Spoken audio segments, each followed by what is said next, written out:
e analista político Albino Manguene, que vai nos ajudar a falar, a interpretar esta a morte velório. Agora está a acontecer missa da Luísa Diogo na Igreja Santo Antônio de Polana. Como jovem, como analista, vai poder nos tecer seus argumentos com relação a este velório. Albino Manguene, cumprimenta os telespectadores e pode já deixar o seu comentário. Um reparo, aí no psicólogo é pastor, teólogo, analista. Tudo bem, tudo bem. Claro que subentende-se que em algum momento o trabalho de um pastor acaba sendo de um psicólogo, porque tem que ouvir os crentes, atender quando tem preocupações, mas é um pouco por aí. E quero saudar a todos os internautas, a todos os telespectadores, né? Amantes do programa Diário do Povo e simpatizantes da tua televisão, que estão conectados nesse momento, e aqueles que a posteriori terão acesso ou contato com esse vídeo. E estamos aqui para darmos o nosso contributo na construção do nosso país. E muito obrigado já pelo convite à tua TV, ao programa Diário do Povo. Morte da Luísa Diogo, para começar. O que é que significa de facto para Moçambique? Bom, a morte da Luísa Diogo, numa primeira fase, podemos considerar uma perda irreparável, tendo em mente que foi uma das líderes que esteve no campo político, que pouco se sabe do escândalo ou de escândalos com relação a ela. O que se presume, né, que seguiu a sua carreira, a sua profissão com zelo e integridade. Não estamos a dizer que ela não tenha extrapolado, mas publicamente nada foi debatido de escândalo relacionado à corrupção, relacionado a desvios, o que é comum entre muitos dirigentes políticos. Então, o único pecado talvez que ela tem é de pertencer ao partido que pertence. Mas ela, enquanto líder, há indicações de que teve uma liderança exemplar, e eu era muito novo na altura, mas ela conseguiu dirigir o país num contexto de uma crise muito profunda, quando foi a ministra da Economia.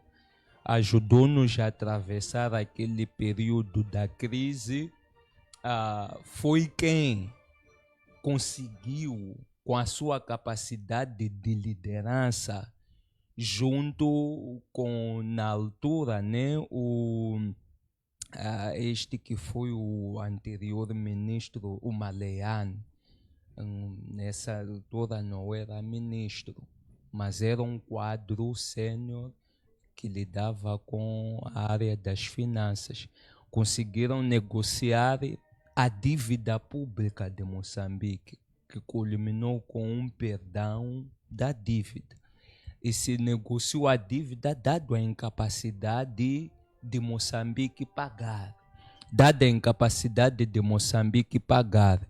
Então, ela conseguiu esse feito de negociar a dívida pública num contexto em que o país atravessava uma crise muito profunda, uma crise muito grande. Então, apesar de tudo, ele tem feitos visíveis para com o Estado, para com a nação moçambicana. Conforme eu disse, talvez o único mal dela seria o partido a que pertence. Mas ele, enquanto pessoa, enquanto líder, enquanto um ator político, sempre teve uma postura, quer pública, principalmente pública, sempre teve uma postura ideal, uma postura exemplar. E talvez o que se espera se ver dos demais, mas há que reconhecer esse feito, há que reconhecer esse feito. Aqui hoje vamos procurar sugar, beber um bocadinho mais daquela que é a versatilidade do Albino Manguene. Ainda bem, de facto, que é teólogo. Nos seus argumentos deixa boas memórias da parte da Luísa Diogo. Diz que nunca esteve envolvida em nenhum escândalo, é o que já vínhamos dizendo diante das nossas abordagens. Diz que o seu mal talvez tenha se aliado ao partido ao qual ela pertencia. Na nossa busca, na nossa navegação para sugarmos versatilidade de Albino Manguene, agora a missa está a decorrer na paróquia de São Antônio de Livramento. Vamos a um discurso familiar e voltaremos para tecer as nossas questões. O curso acadêmico completou o ensino primário e preparatório na Escola Primária Dona Maria II e na Escola Secundária Comercial e Industrial na cidade de Tete. Já em Maputo, concluiu o terceiro ano da Escola Comercial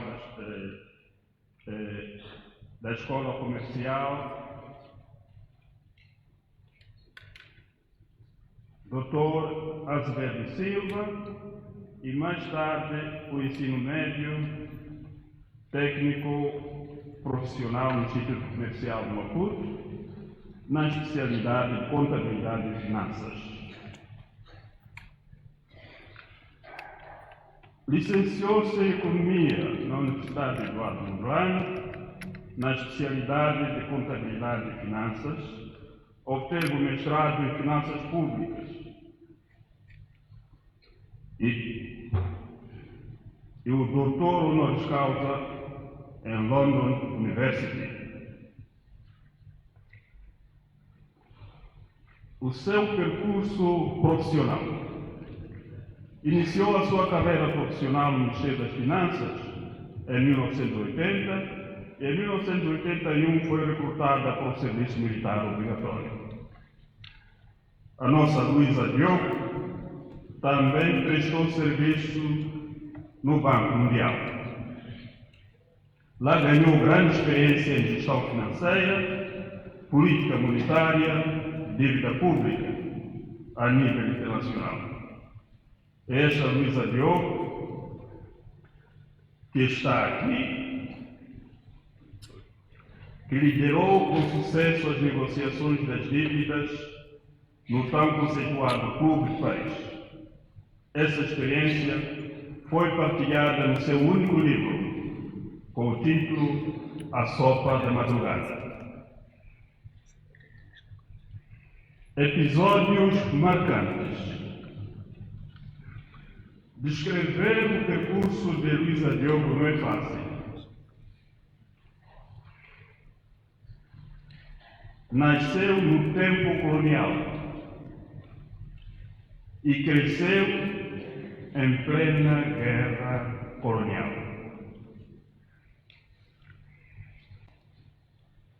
Nas zonas mais afetadas pela guerra. A sua infância foi a de uma menina comum daquela época.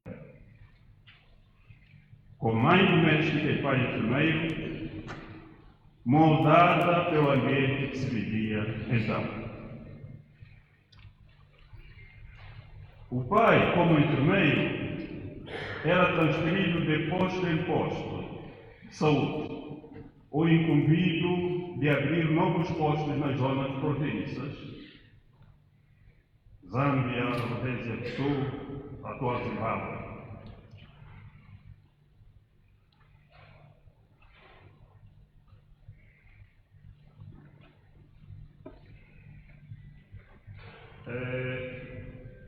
Agora,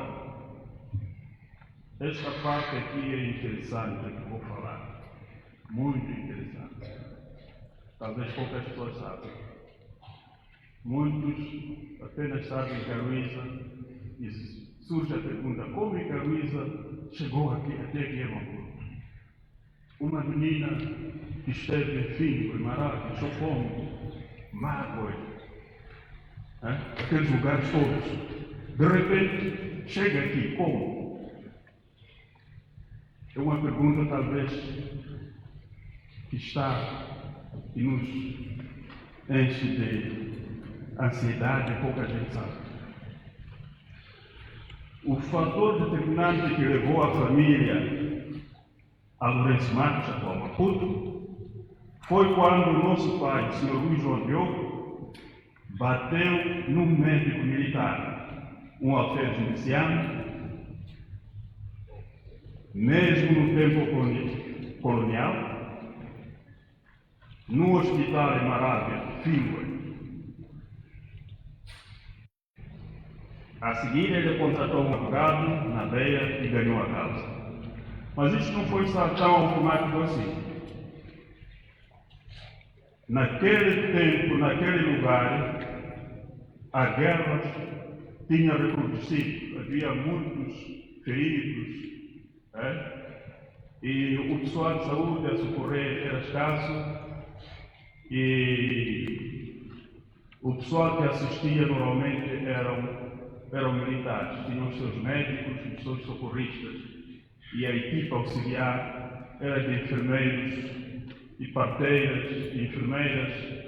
Então aquele pessoal moçambicano era muito pressionado, e aqueles oficiais militares, pessoais de saúde, muitas vezes ou sempre, andavam de chicote e armados a bater no pessoal de saúde para acelerar o atendimento dos doentes. Então, naquele lugar, aquele militar, o alferes miliciano, batia sempre em todos. Sempre batia. Mas quando chegou a vez do nosso pai, Sr. Luís João Diogo, bateu. Ele pura e simplesmente ripostou, mandou um murro. Foi um murro só que trouxe a Luísa para aqui. Um murro. Levantou-se, foi na sua direção a cambalear, tirou da arma, apontou. E o Sr. Diogo apenas entregou a cabeça. E ele gritou: não sabes que matar um negro é como matar, é como se estivesse a matar um cão. Ele só disse: mata. Parou assim 30 minutos, quase 20 minutos. Não disparou. Por que não disparou? Até aqui não se sabe. Talvez a mão de Deus travou. Porque se tivesse disparado, tudo ia acabar. Tudo teria acabado naquele lugar.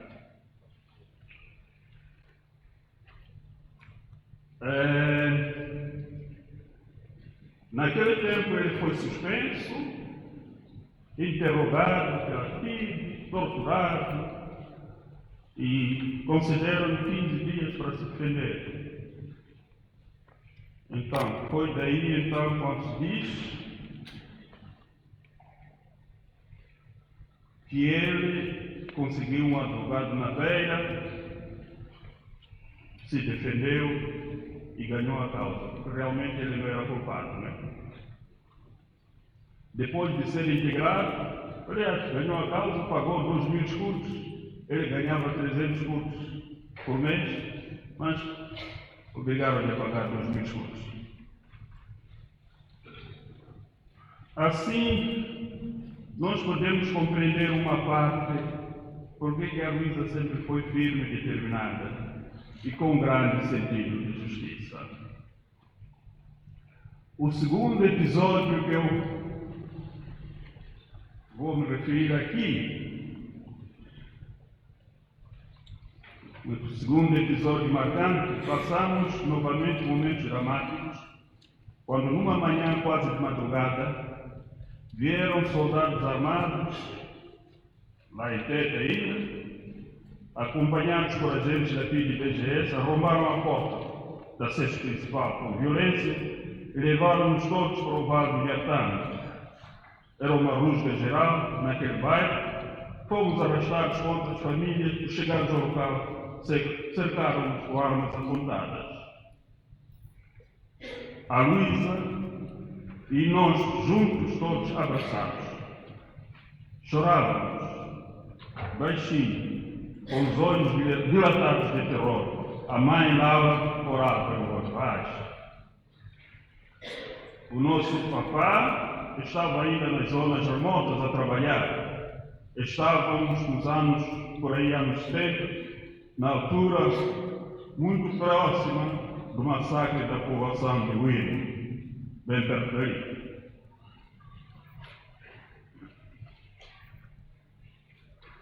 O papá, desde que tinha sido nomeado em 1950, percorria a província de Tete de Lés, abrindo postos de saúde em lugares de alto risco, levando a cabo programas de vacinação às populações, de aldeia em aldeia, em constante mobilidade, muitas vezes a pé, acompanhado de cipaios e cabos de terra, por trilhos e caminhos, durante meses ou mesmo anos, um verdadeiro servidor do Estado.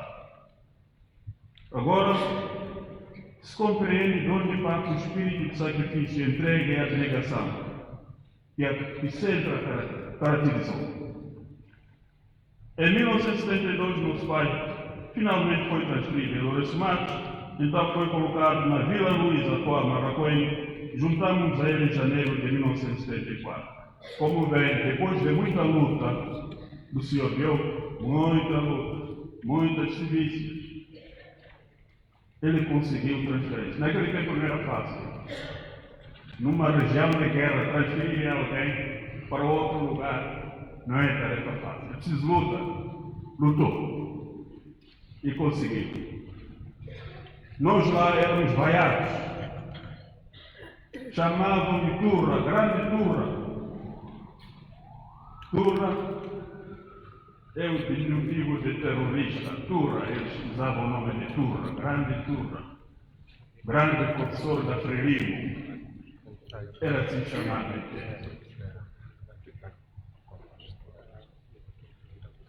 Nós na escola, por onde nós passássemos, na rua ou nas brincadeiras com as outras crianças, éramos objeto de escárnio. Lá. Então ele conseguiu a transferência para cá. Eu creio que isto não foi por acaso. Alguém disse: vai para Maputo. Lá é o lugar de mais oportunidades. Criou este caminho para chegar até aqui. Terceiro episódio marcante. Foi no dia da proclamação da independência nacional do Estado da Machava. Foi com júbilo que fomos ao Estádio da Machava ouvir o presidente Samora Machel. Na altura eu tinha 16 anos, a Luísa 14, todos ou 15. E vivíamos juntos no bairro do aeroporto. Ali, na unidade 7. Na altura chamavam de bairro do Gongoloé. Passava um burro ali logo de manhã muito cedo a vender tripa. Ela corria, ia comprar tripas para o almoço.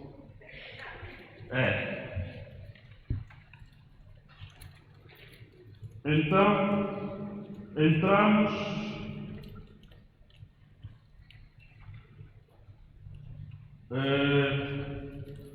fomos ao Estádio da Machava.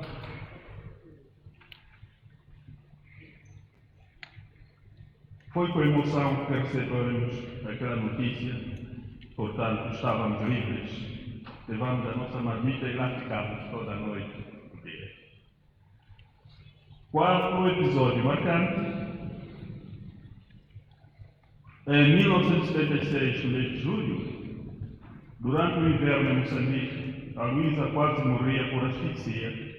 Acontece que, por fazer muito frio, a mamãe ainda está aqui. E ela própria, depois do jantar, levaram um fogão a carvão aceso para o quarto, fecharam as janelas, as duas janelas e a porta. Graças a Deus não a trancaram por dentro e dormiram. Então, todos nós sabemos o efeito da combustão do carvão. Então, liberta o óxido de carbono, gás venenoso. Já pela madrugada, como eu dormia na sala, todos dormíamos na esteira, só tínhamos uma mesa com 4 cadeiras na sala. Ela dormia no quarto, na esteira, eu também na sala, cozinha, na esteira também.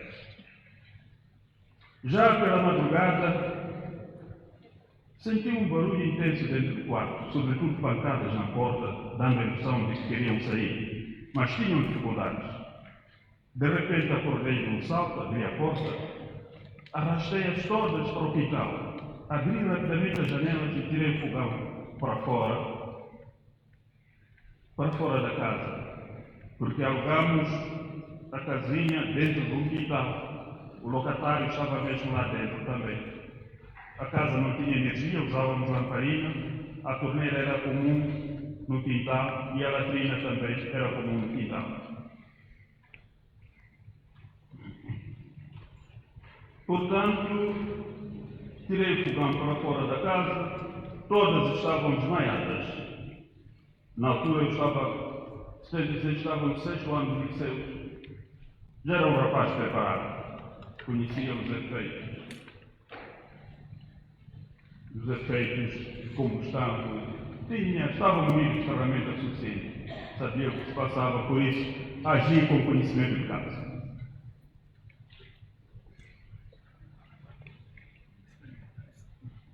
Com a ajuda de uma peneira fui soprando e acabei salvando as minhas irmãs. Ela se lembra, lembra-se dessa fase. Este episódio marcante, em tempos de brincadeira, eu dizia: cuidado, tu deves na vida, ríamos. Ela dizia que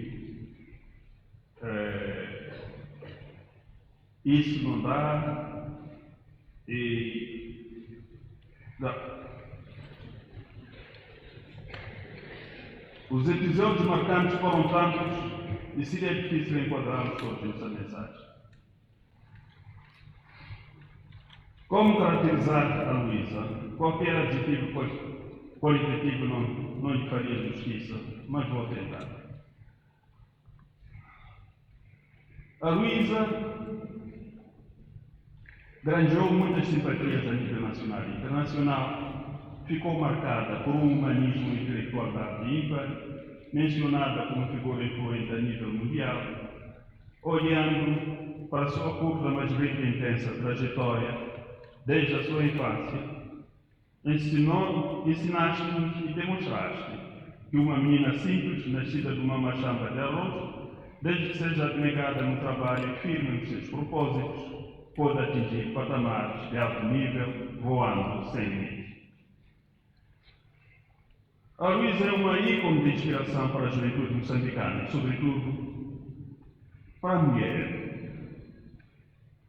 De fortes convicções, conduzir-se como líder com integridade e transparência, comunicativa, exigente, intransigente, contra práticas dolorosas. Com mestria e simplicidade, as suas convicções eram firmes, numa postura de buscar permanentemente o melhor. Reconhecida e habilitada como consultora e mentora para a governação, até a Universidade de Harvard, nos Estados Unidos da América, uma das prestigiadas do mundo, que prestou homenagem.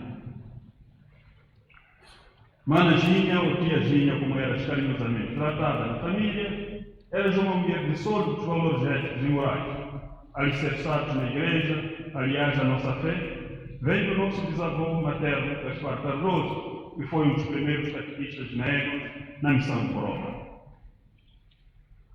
Mãe carinhosa, bondosa, caridosa, generosa e solidária, sempre atenta e, sobretudo, diligente, madrinha de todos nós.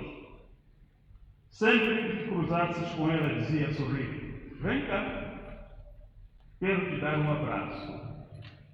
E aproveitava a dar o conselho. Na sua vida privada, apaixonou-se pelo Albano Silva, o menino de Choco, dos campos de arroz de Choco, de quem chamava de Baninho, era Luizinha, mãe de 3 filhos, o Nelson, o Nuno e a Laura.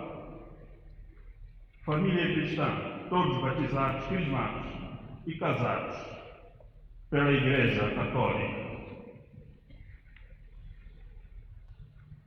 Eles estavam a um passo de celebrar as bodas de ouro. Apenas faltavam 4 anos. 4, só 4 anos. Para as bodas de ouro, para os 50 anos, casados.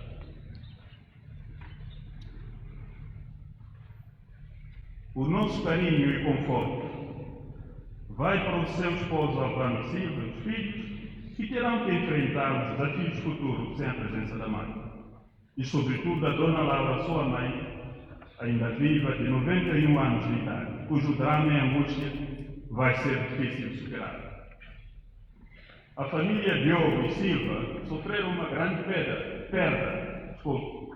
Esta perda estende-se a toda a família cristã da comunidade desta igreja, que era a sua igreja, de quem tanta falta vai fazer. Esta perda estende-se também aos jovens, às mulheres e a toda a sociedade em geral. Descanse em paz, filha de Deus. Estás sempre conosco. Numa das homilias ouvimos, gostei, quando alguém disse: a Luísa foi-nos emprestada por Deus durante 67 anos, e agora Deus chama a si o que lhe pertence. Obrigado, meu Deus, por este privilégio de ter nascido na família Diogo e moçambicana. Obrigado. Descanse em paz, Luísa.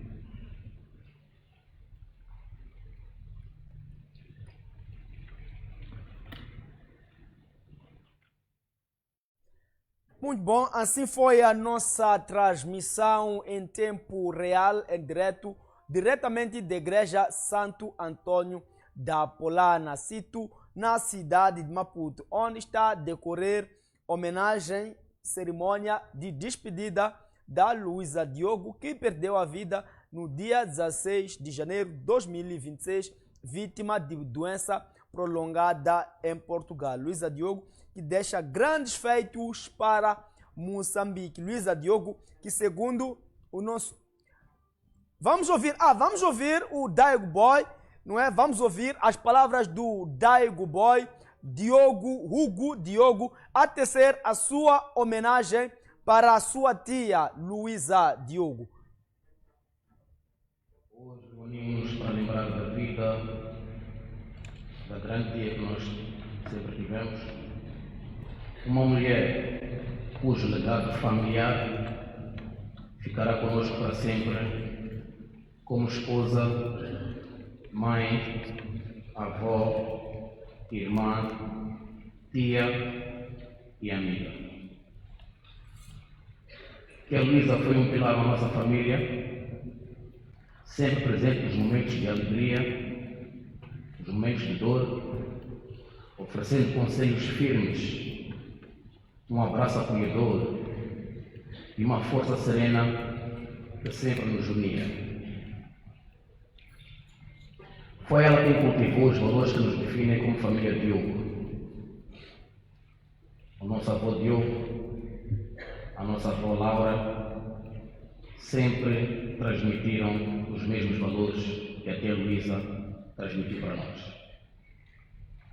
Trabalho, honestidade, generosidade e, acima de tudo, respeito. Lembramos com carinho das noites em que sempre orientou nós, os jovens da família Diogo, sobre a importância da educação, do esforço, das mãos que não podemos hesitar em ajudar perante dificuldades. Sempre deixou bem claro que Luísa esses aspectos, principalmente educação e respeito.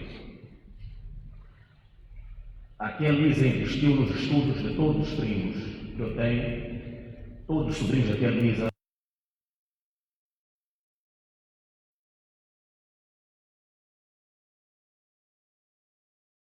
Boy, o sobrinho da Luísa Diogo, que perdeu a vida no dia 16 de janeiro, a tecer a sua homenagem para a sua tia, mas também as suas palavras, dá para perceber que esta homenagem é também em família Diogo, porque disse tios, avó, nossa tia, nossa avó, nossa mãe, significa que são palavras feitas por toda a família, o qual foi incumbido a responsabilidade, o Daigo Boy, para tecer para nossos telespectadores presentes e Moçambique e também para quem nos vê a partir da diáspora. A tua TV, satélite em atualização, está neste momento na Igreja Santo Antônio da Polana a transmitir em tempo real para as famílias moçambicanas. Dizer que poderemos também transmitir a partir do Conselho Municipal, onde também haverá mais uma homenagem para Luísa Diogo. Por fim,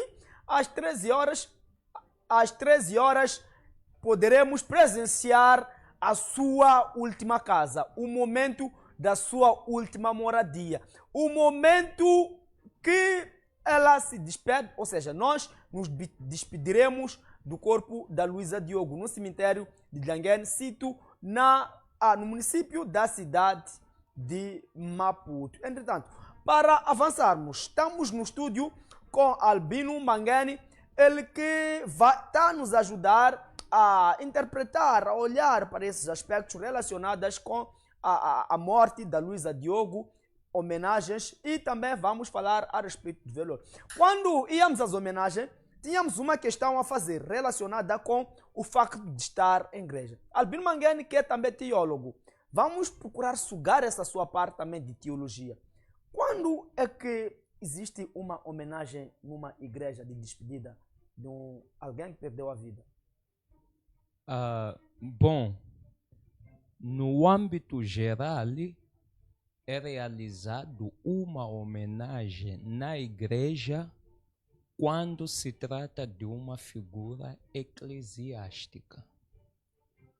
Quando se trata de uma figura eclesiástica, né, essa homenagem geralmente é realizado dentro da igreja, no âmbito geral. Agora,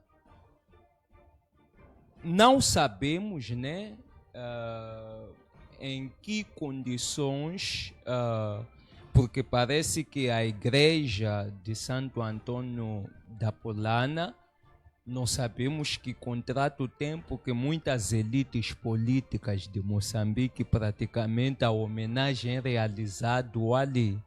Não sabemos se isso resulta de um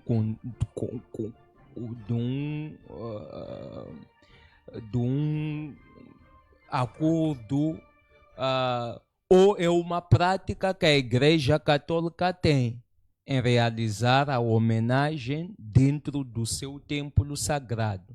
Mas no contexto evangélico, geralmente, o velório é realizado na casa do finado ou num lugar previamente identificado pela família.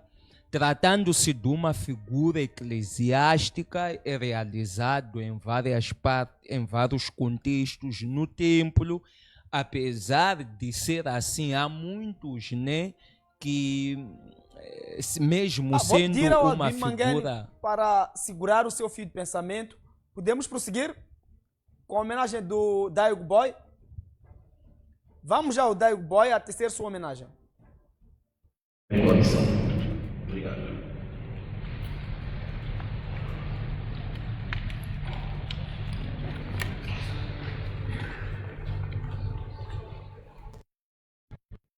Da homenagem do Daigo Boy, vamos pedir ao Albino Mangani para que segure o seu fio de pensamento e continue também a tecer a sua explanação. Então, conforme eu dizia, no contexto evangélico, geralmente a homenagem dentro do templo é deixado para uma figura eclesiástica. Quando se trata do líder da paróquia ou que se trata de alguém que era ligado à direção da igreja, mas mesmo assim há algumas igrejas que preferem que seja em casa do finado ou num espaço aberto, identificado pela família. Agora, conforme eu dizia, dentro do contexto católico, provavelmente ou há um acordo ou essa é uma prática da própria igreja em realizar os velórios dentro do seu templo sagrado. E eu recuperava a ideia de que talvez olharíamos pela igreja que é frequentemente realizado. Fica a parecer porque não acredito que todos da elite política moçambicana que morre pertenciam àquela paróquia. Então, há que se perceber porque que mesmo assim quase todos a sua homenagem é realizado naquele lugar, naquele lugar. Então, não sei se estão em parceria com o Estado ou de facto era membro da paróquia e isso faz parte do seu rito, da sua forma de funcionamento normal. Mas em contexto geral é dessa forma. Quando começamos a nossa transmissão em direto, recebemos várias mensagens de internautas que perguntavam se, afinal de contas, o inteiro ainda não decorreu. Internautas esses que alegam que está a haver houve demora no inteiro do corpo. Quando é que acontece, de facto, uma demora para despedir-se de um ente querido? Bom, nesse momento, não havendo informações nem da família, nem dos órgãos oficiais, só podemos fazer um jogo de hipóteses. A primeira hipótese seria talvez, são os trâmites legais da transladação do próprio corpo. Alguns países é um processo praticamente complexo e complicado, para trasladar um corpo. Por isso que eu não sei por que muitos da elite governamental insistem em morrerem fora do país. No Mas lugar isso, de morrer dentro do... de morrer fora do país? É escolha própria, porque sempre que estão doentes fogem do país para serem tratados fora. Não confiam no seu sistema de saúde. Aqui tem hospitais que tratam bem, até o Hospital Central trata bem, cuida bem. Tem equipamentos com várias deficiências que tem, mas há um serviço de atendimento considerável dentro do país. Mas eles, quando ficam doentes, é dente que está doendo, correm para fora do país. E na sua maioria não voltam vivos. Não estaria a calhar, porque são diplomatas, se calhar estão a fazer trabalho lá, calham quando perdem a vida. Não pode ser esse caso. Não, as pessoas saem daqui doentes, vão para fora do país com o objetivo de cumprir um tratamento. Não saem com o propósito de uma viagem. Vão porque querem ir fazer um tratamento. É nesse sentido que as pessoas vão. Então, os processos de transladação do corpo em alguns países são muito complexos. Mesmo na nossa vizinha África do Sul, é só se lembrar o caso do Beng, Foi um processo muito complexo, mas na Europa, Portugal. Essa é a primeira hipótese. A segunda hipótese, o marido, sendo português, pode ter dito: eu já não quero voltar, eu prefiro fazer tudo aqui e viver aqui. Então, até que não nos digam qual é a razão real da demora, só podemos fazer jogo de hipóteses, porque não sabemos de facto. Uma das duas é válidas. Uma das duas é válidas. Luísa Diogo era casada com o seu marido português, certo? Exatamente. Mas há um dado aqui importante. Há um dado importante. Geralmente, quando é casado, pelo menos aqui em África, a mulher muda do apelido e adquire o apelido do marido. Será que houve também, neste caso, mudança de nome? Bom, aqui, pelo tudo que indica, que não.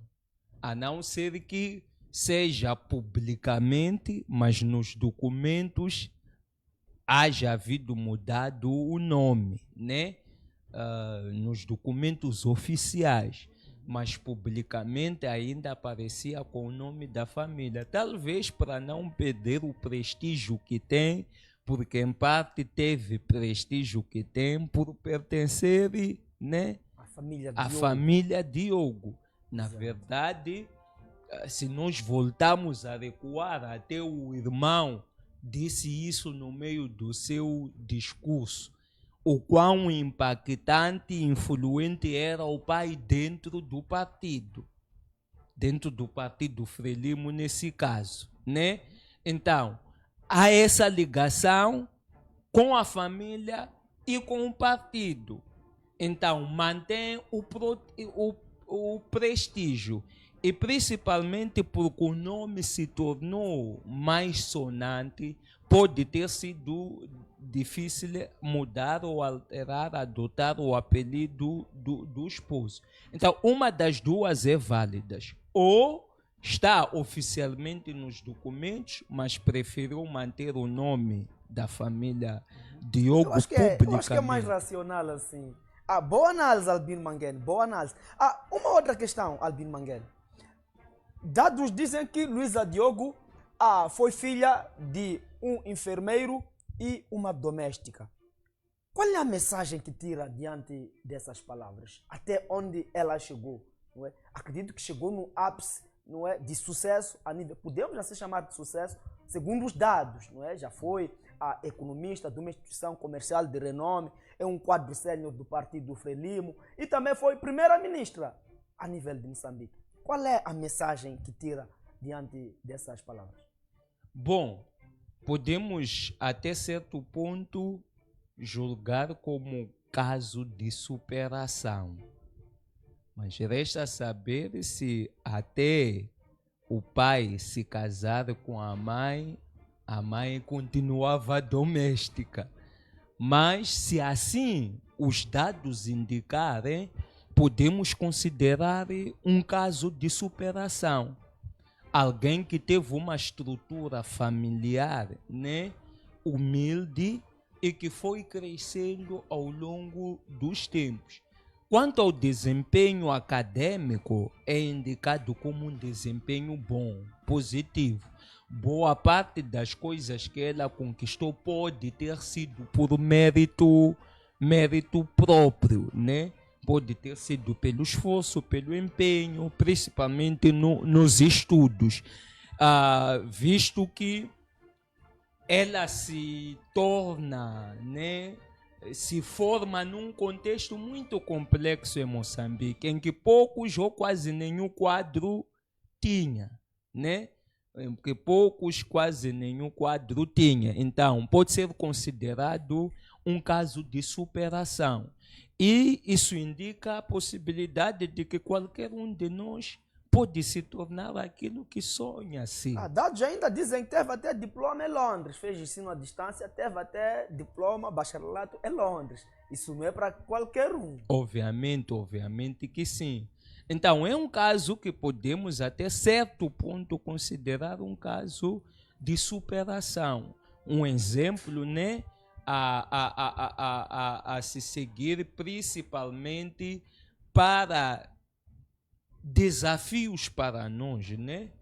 Nós, os vivos, que quanto sonhamos, temos que lutar, temos que persistir, embora num país complexo e com várias dificuldades que nós temos, mas é possível sonhar e realizar. Não importa a condição em que você nasceu ou a circunstância na qual você nasceu.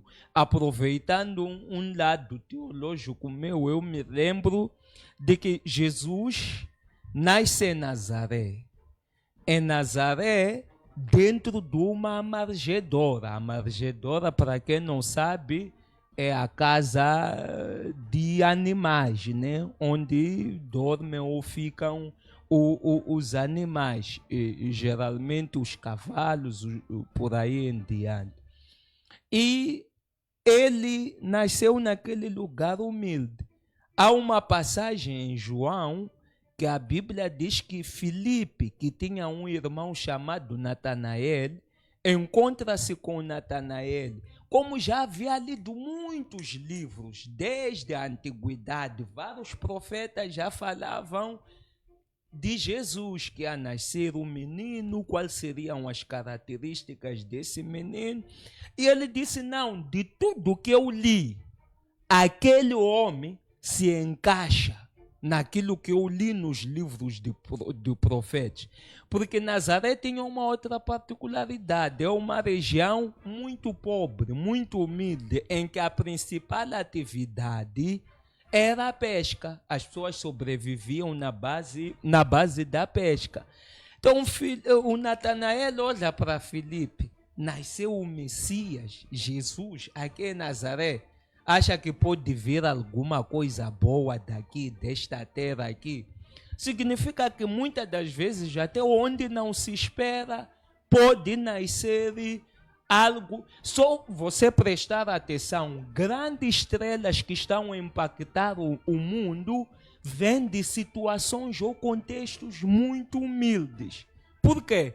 Porque enquanto passavam por dificuldades, desafiavam a si mesmo que eles devem dar a volta por cima.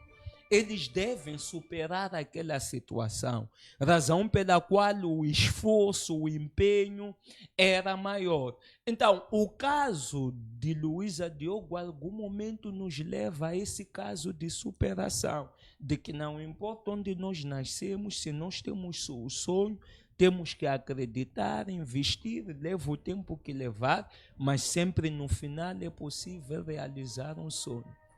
Muito bom, Albino Manguene, a nos fazer navegar na nossa consciência, a deixar também uma mensagem de inspiração, a dizer que não desista. Enquanto você ainda estiver em vida, o paraíso ainda é possível. Albino Manguene, hoje aproveitarmos da sua versatilidade para juntos abordarmos esses aspectos lidados com Moçambique e não só, para quem também nos vê por intermédio da diáspora. Albino Manguene, muito obrigado por aceitar o nosso convite. Considerações finais. Agradecer pelo convite. É sempre um prazer, uma hora estar aqui e poder contribuir. E acredito que nos veremos em breve. A vossa vasta equipe de audiência, nosso muito obrigado por terem nos acompanhado.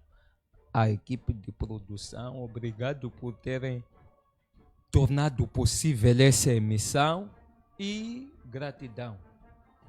Muito obrigado, Albino Manguene, por mais uma vez ter aceitado o nosso convite. Olha, começamos o programa a relatar um assunto que chamamos de assunto do momento. Cernic, Goi. Cernic foi na quarta-feira cercar o comando provincial da província de Maputo, onde queria buscar dois polícias da GOL. Diz que são ligados por ter matado ou assassinado o João Paulo, que foi no dia 3 de fevereiro. Olha que ali quase que choviam balas, quase que choviam tiros. Entretanto, dados indicam que o Cernic saiu de lá às 21 horas sem nenhum resultado, porque o Ministério do Interior, neste caso GOL, uniu-se também, disse que aqui vocês não levam ninguém, nada. Lembrando que o Cernic agora faz parte do Ministério Público, é tutelado pela PGR saiu do Ministério do Interior. GOL ainda faz parte do Ministério do Interior. De lembrar ainda, há 2 anos atrás, GOL é uma polícia que praticamente não é muito sonante. Poucos sabem que existe grupo de operações especiais. Mas, há 2 anos atrás, foi assassinado o polícia da GOL. Esse assunto deu muito o que falar. Afinal de contas, GOL também tem andado em barulhos. O que é que de facto está acontecendo? Vamos em intervalo de 30 segundos e voltamos aqui para esclarecer mais esse assunto. Porque sucede que o Ministério do Interior está a negar que de facto o Cernic foi para lá para cercar aquela delegação. Mas alguns olhos viram. Quer dizer, uma informação que ainda diz que os meios de comunicação vincularam uma informação errada. Voltaremos para debatermos este assunto. Até já.